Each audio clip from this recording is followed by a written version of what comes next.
Halo teman-teman Storynema, udah boker? Seperti biasa buat kalian yang baru gabung di sini, selamat karena kalian hidup. Oke, alur film kali ini Nema bakal dongengin lanjutan dari serial Prison School Part 2 kemarin nih men. Buat yang belum nonton part sebelum-sebelumnya, kalian bisa cek di kolom deskripsi ya men, karena di alur pasti isinya spoiler semua, jadi langsung tonton aja deh ya, daripada boros ludah. So gimana, udah siap balsem? Oke lah, percuma nyerocos kalau kalian gak paham. Tarik nafas dalam-dalam dan bumper dulu.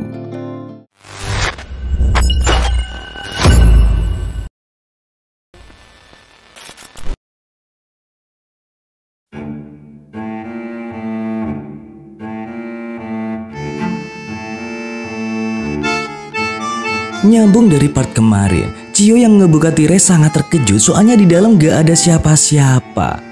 Ternyata mereka berdua sembunyi di bawah kasur UKS dengan posisi yang... sudahlah. Tiba-tiba Hana ngerasa ada yang aneh men. Dia ngerasain kalau ada sesuatu yang sedang tumbuh dan berkembang hingga memberikan sebuah tekanan yang nikmat. Ternyata itu adalah kelanting Maroko milik Kiyoshi. Untung terus.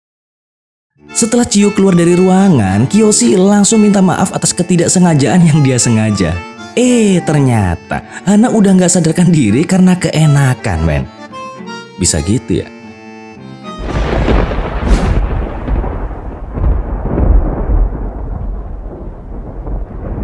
Lanjut, di belakang sekolah mereka bekerja seperti biasa. Nah, Hana masih gak ingat apa-apa tuh soal kejadian yang menimpanya. Di lokasi lain, Shingo sedang membantu Meiko latihan sit up. Dan di sini Meiko ngasih kelonggaran selama 2 jam kepada Shingo karena udah ngasih tahu kelemahan Chu.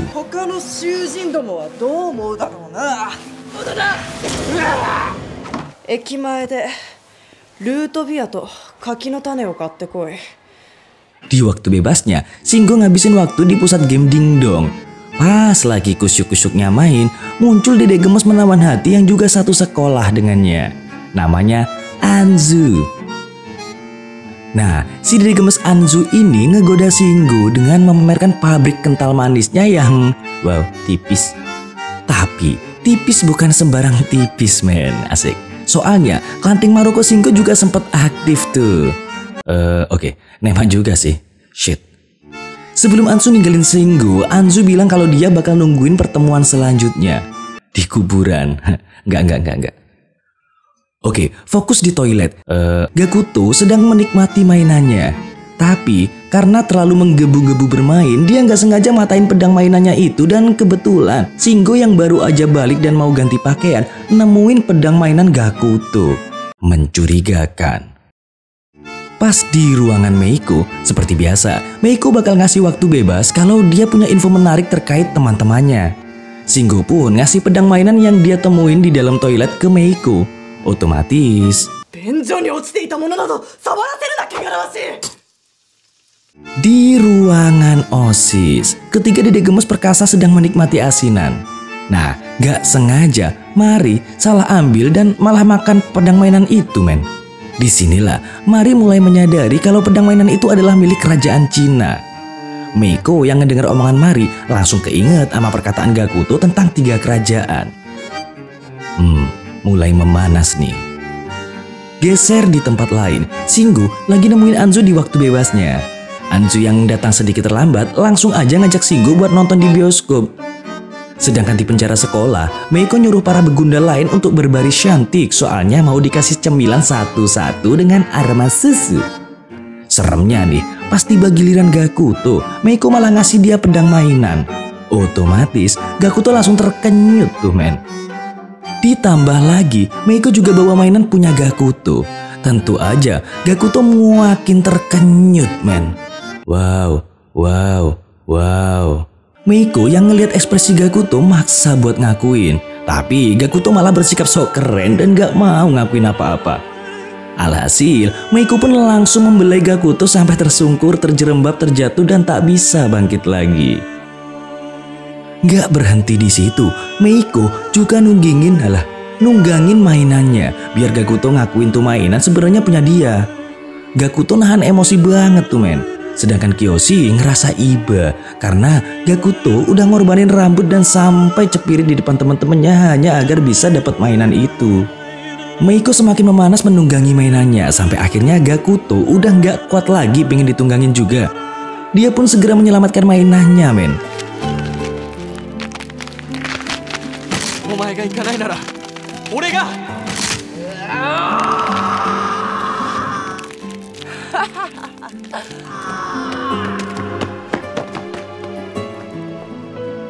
Dan karena hal inilah Meiko dan Mari makin yakin. Nggak taunya Gakuto malah ngebanting tuh mainan dan masih kekeh nggak mau ngakuin, men. Akhirnya dengan gaya sok keren ala cecungu, Gakuto pun pamit sambil minta jatah cemilannya itu. Leh juga nih gayanya. Setelah kejadian itu, Meiko ngerasa gagal dan minta untuk dihukum, men. Dengan segera, Hana ngasih bingkisan sebagai hukuman Meiko. Di tempat mereka bekerja, Meiko kelihatan agak berubah nih. Meiko mulai memakai baju yang tertutup. Kirain udah mau hijrah, ternyata itu adalah hukuman buat dia. Kalau hukuman kayak gini sih, yang kesiksa yang nonton. Di sisi lain, Andre yang melakukan kesalahan gak dihukum sama Meiko. Meiko malah ngehukum Gakuto. Alhasil, di dalam penjara sekolah, Andre mulai nulis diary yang isinya adalah semua tumpukan rasa frustasi karena udah seminggu gak dapat hukuman dari Meiko. Otak, kalau udah isinya lendir semua ya gini. Tobat. Di dalam ruangan OSIS, Mari mulai mempelajari buku diary Andre yang udah ada dalam genggamannya. Setelah tahu isinya, Mari berencana buat melancarkan langkah terakhir. Di tempat lain, Shingo yang dapat waktu bebas bersyarat karena udah ngasih buku diary punya Andre, lagi kusyuk nemenin buntelan daging Meiko yang sedang produksi keringat di ruangannya. Di dalam penjara, Andre yang gabut karena merindukan hukuman Meiko tiba-tiba dengar suara Meiko manggil dia. Dengan kecepatan fiber optik, Andre segera mengikuti sumber suara. Sampai akhirnya dia udah di luar dan ngeliat Meiko yang berdiri penuh tonjolan di batas penjara. Karena Meiko udah dalam mode siap mental-mentul, tanpa ragu, Andre pun buru-buru pergi ke pembatas biar ngerasain hukuman dari Meiko. Maniak. Teman-teman Andre yang ngeliat perbuatannya buru-buru nyegah. Sayang sekali, Andre dengan enteng nyingkirin para begundal itu. Gak disangka ama emak-emak metik manapun, Andre ngerusak tuh pagar terus keluar dari pembatas tanpa mikirin utang Cak Seto. Seketika, Hana berucap kalau Andre udah ngelewatin batas penjara dan dianggap melakukan percobaan melarikan diri. Gak lama, Mari datang dan seneng karena rencananya sukses. Tinggal nunggu anjing suruhannya datang, yaitu Shingo. Sedangkan Shingo lagi hikmat-hikmatnya kencan sama Dede Anzu nih, men. Nah, pas lagi manja-manjaan, Shingo sempet ngelirik jam tuh. Dia masih punya waktu 30 menit untuk balik ke penjara. Tiba-tiba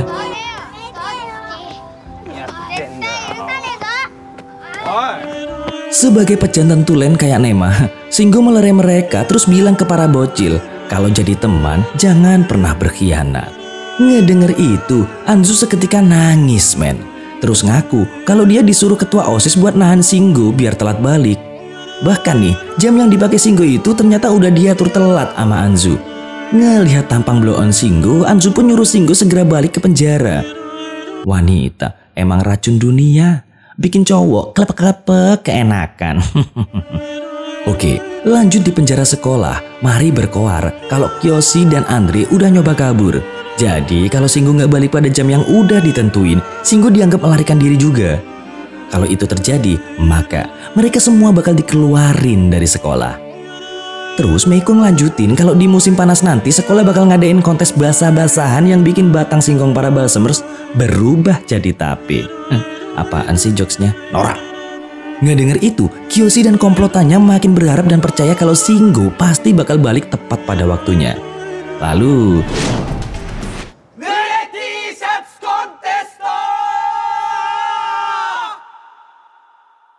udah kayak kesatria baja hitam, Shingo pun muncul dan tinggal selangkah lagi buat ngelewatin pembatas.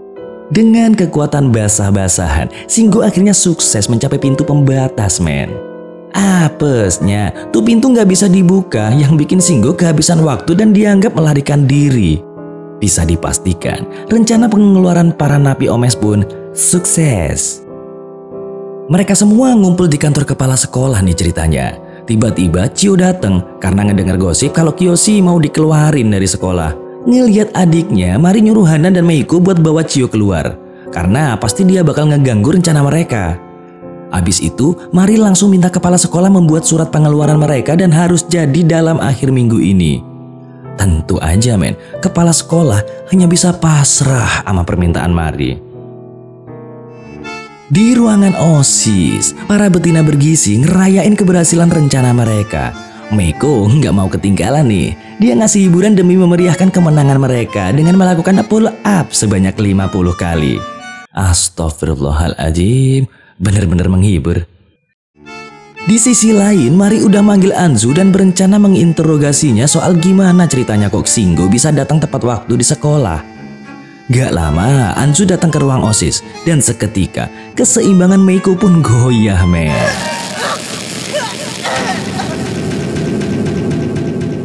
Waduh, tontonan yang memabukkan. Anzu yang dijejali pertanyaan langsung mengakui kalau dia ngasih tahu Shingo soal rencana OSIS. Anehnya, Mari gak marah tuh men. Ya, soalnya kan rencananya udah sukses. Seperginya Anzu, si pabrik daging Meiko masih berjuang untuk berdiri dan menariknya.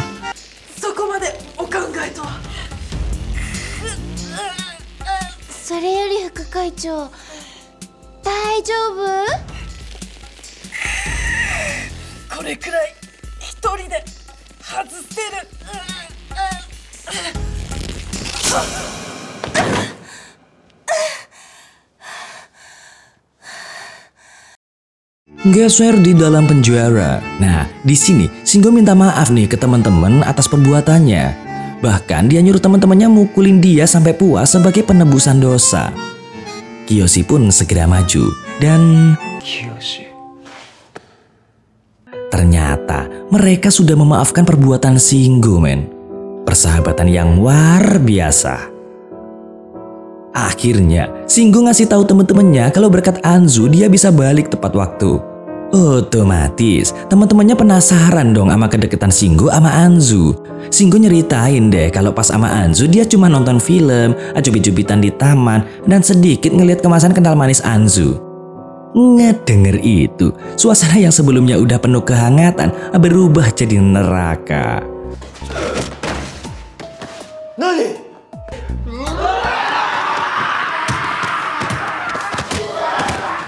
Malam hari tetaplah malam, asik.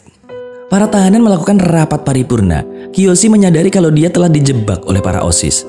Kiyoshi nanya nih ke Shingo, karena Anzu ngasih tahu Shingo perihal rencana OSIS yang disebut DTO. Shingo pun teringat sesuatu. Waktu itu, pas masuk ruangan Meiko, dia ngeliat email di komputernya yang berjudul DTO. Kiyoshi langsung seneng tuh, karena kalau mereka berhasil mendapatkan file itu, mereka bakal punya bukti kalau mereka udah dijebak para OSIS. Andre tiba-tiba nyeletuk. Emang gimana cara masuk ruangan Meiko? Wong kuncinya aja selalu dibawa sama Meiko. Untung aja Gakuto yang punya banyak akal ngasih sebuah ide yang brilliant. Mereka pun makin membara biar bisa sukses dalam misinya demi mewujudkan ikut kontes basah-basahan di musim panas nanti sama para dedek gemes. Neman juga pengen.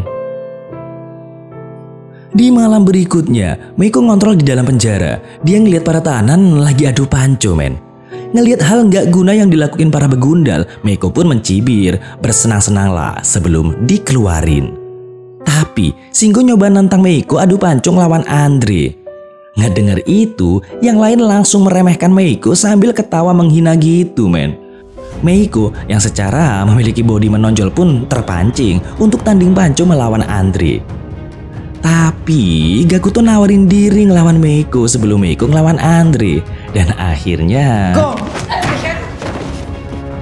setelah kekalahan Gakuto, giliran Kiyoshi yang ngelawan Meiko.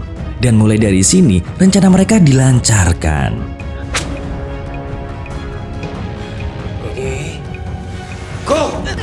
Pas Kiyoshi berhasil menahan Meiko, Shingo pun melancarkan aksinya dengan menendang meja sampai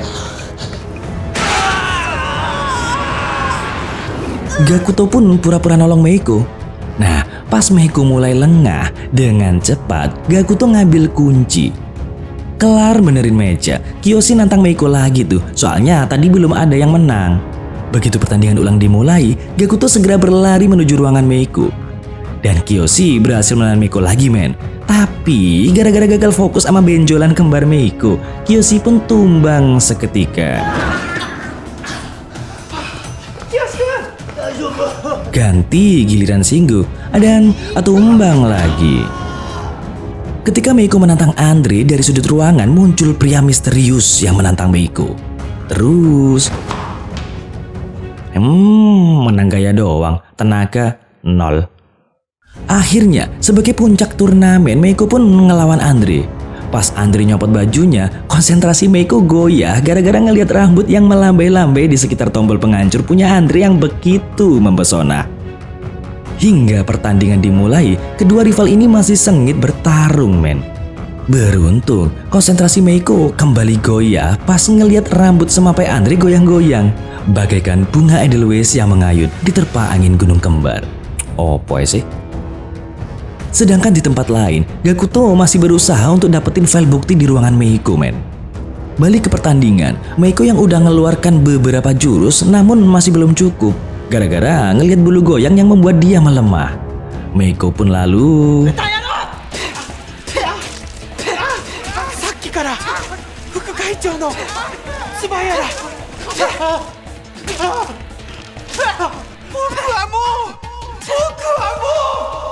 sementara Gakuto masih kejar-kejaran dengan waktu yang semakin menipis. Meiko yang udah kehabisan cara melawan Andre akhirnya tersadar. Bukannya kalau merem dia bisa fokus tanpa ngeliat bulu yang melambai ya. Dan bener aja, Meiko pun sukses numbangin sang raja terakhir. Setelah menangkan pertandingan, Meiko siap-siap balik nih. Di saat itulah Meiko menyadari kalau kuncinya hilang. Seketika para napi pun panik. Pas Meiko nyariin kuncinya, muncullah Gakuto dari bawah sambil bawa kunci. Gakuto ngomong kalau Meiko tadi ngejatuhin kuncinya. Kiyoshi dan yang lain pun lega dan Meiko pun segera cabut ninggalin penjara. Ngerasa udah aman, Kiyoshi nanya nih ke Gakuto soal file yang mereka cari. Nggak diduga, Gakuto pun ngejawab kalau cerita berlanjut di part selanjutnya.